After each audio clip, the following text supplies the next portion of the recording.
Mondeh-mandeh, Rumah Gadang Rancak Bana. Selamat bertemu kembali dengan Triha Channel, saluran yang membahas tentang kehidupan sekitar rumah gadang. Kali ini kita akan membahas tentang peran perempuan di rumah gadang. Selama ini saya melihat kalau di rumah gadang itu peran perempuan itu sangat besar, yaitu semua kamar tidur milik perempuan, sedangkan saudara laki-lakinya tidak mempunyai kamar tidur. Begitu juga semua harta pusaka tinggi, hak gunanya dikuasakan kepada kaum perempuan, sehingga seolah-olah kaum perempuan ini sangat berkuasa di rumah gadang. Namun ada hal-hal yang saya sangat miris, dan kita memperhatikan ini juga kadang-kadang, apalagi bagi yang punya istri orang luar Minang, ini kelihatannya gimana ya, nggak begitu ini gitu, nggak begitu enak kita melihatnya. Yaitu di saat-saat ada pesta atau perhelatan di rumah gadang, itu kaum perempuan ini makannya sesudah ya. Ya, selama ini sih kelihatan seperti itu ya, adat yang kelihatan yang udah dilakukan selama di Minang. Ya. Coba yang jadi pertanyaannya itu, kenapa nggak bisa dibarengin gitu sama laki-laki makannya? Kenapa harus perempuan itu selalu di belakang dan setelah laki-laki itu selesai gitu?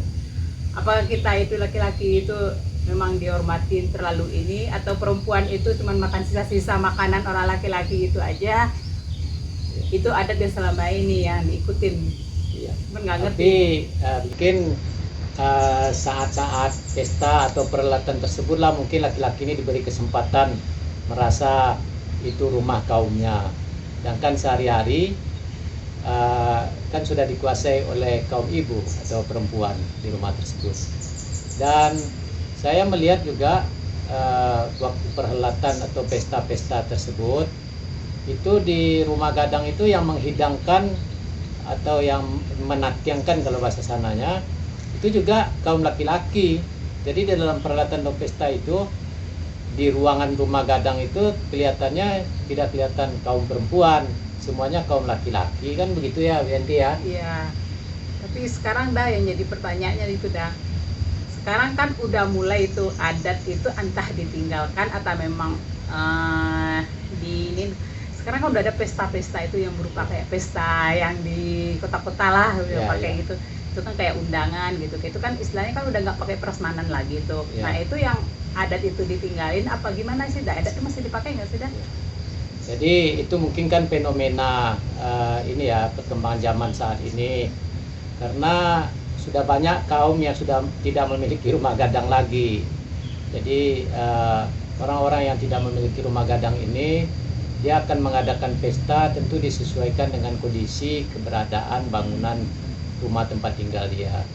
Kalau misalnya pestanya ada di rumah gadang, ya berlaku seperti adat yang seperti yang berlaku selama ini, yaitu protokoler atau tata caranya ya berlaku seperti yang berlaku pesta di rumah gadang. Jadi cara menghidangkan, cara duduk, protokol duduk, dan peran perempuan itu di mana gitu ya. Tapi yang lebih fokus sekarang ini, saya kira peran perempuan ya. Di perempuan itu pada saat perhelatan atau pesta itu, dia cuma menyiapkan makanan atau menu makanan. Setelah itu nanti yang menghidangkan, yang menatyang itu ya, untuk para tamu undangan itu ya tetap lagi kaum laki-laki. Tapi kalau masalah makan, nah di situ letak persoalannya. Perempuan ini seolah-olah cuma makan sisa laki-laki. Sedih ngelihatnya kan ya? Iya, kadang-kadang ya namanya menu gitu kan cuma sekali hidangan gitu ya. Iya. Jarang yang Iya. istilahnya ya tergantung juga ya persiapan orang yang menghidangkan itu. Iya. Ya kalau seandainya persiapannya ya cuma sekedarnya aja, ya otomatis ya kita kan makannya sisa-sisa laki-laki ya. Iya. Dan ada teman-teman saya banyak yang mengeluh ya, yang istri dia bukan orang Minang gitu. Waktu terjadi atau menghadiri pesta di rumah gadang, itu istrinya kelihatannya murung gitu. Dan malah ada yang protes, dia pingin bareng makan sama istrinya, sama suaminya. Nah itu yang nggak mungkin. Duduknya di mana? Duduknya di mana? Nggak ada tempat perempuan di dalam ruangan dalam pesta tersebut. Kan begitu ya, Bianti ya? Iya, pasti selalu belum pernah mengikuti acara itu yang makan bareng sama laki-laki, emang belum pernah gitu ya Pernah, kan. ya. Iya. Iya. Tapi itu memang begitu dari dulunya sebagai untuk adat apa gimana itu dah? Iya, memang itu emang adat yang dalam urusan pesta atau perhelatan ya, khusus untuk yang bergembira ya, misalnya perkawinan atau kekan atau macam-macam lah yang sifatnya keriaan kalau kata orang sini, itu memang yang berpesta pora itu ya laki-laki, yang bekerja di dapur itu perempuan. Jadi perempuan cuma capek untuk menyiapkannya aja ya. Iya. Dia saat itu tapi di dalam keseharian penggunaan rumah gadang itu perempuan itu sangat ini berkuasa. Makanya disebut dengan limpape rumahan gadang. Amban puru pegangan kunci, urang nan duduk di sukatan. Jadi dia penguasanya itu. Dan sedangkan saudara laki-lakinya tidak tinggal di rumah gadang tersebut, tapi dia tinggal di rumah istrinya. Oh, Nah, jadi begitu. adalah saat-saatnya ini laki-laki yang lebih dinaikin gitu ya. Ya sangat-sangat pesta itu aja. Ya, dia diangkat jadi datuk, diangkat dari mama kepala waris, diangkat jadi kupalang apa gitu.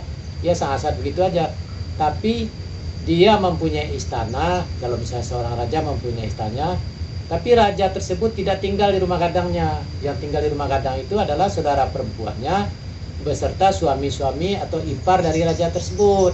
Dan begitu kondisinya begitu. Nah, terus rajanya tinggalnya di mana? Rajanya tinggal di rumah istrinya. Oh, Iya. oh ya, karena memang adat ya dari Minang itu Iya. perempuan ya, laki-laki itu ngikut istri gitu ya. Ya, adat matrilineal. Makanya yang sedih itu kalau terjadi nih, maaf nih ya, kalau terjadi perceraian antara laki-laki dan perempuan yang tinggal di rumah gadang, itu laki-lakinya itu pergi lagi dengan bawa tas saja, nggak bawa apa-apa gitu loh. Nah, terus kayak gini dah. Kita kan kayak baru-baru nikah itu kan tinggal kan di rumah orang tua, Ya. ya kan. Nanti seandainya kita ada rezeki pengen bangun rumah sendiri, itu kan bangunnya kan kebanyakan kan di tanah perempuan ya. Ya. Nah, itu statusnya nanti bagaimana kalau seandainya terjadi perpisahan gitu loh. Ya.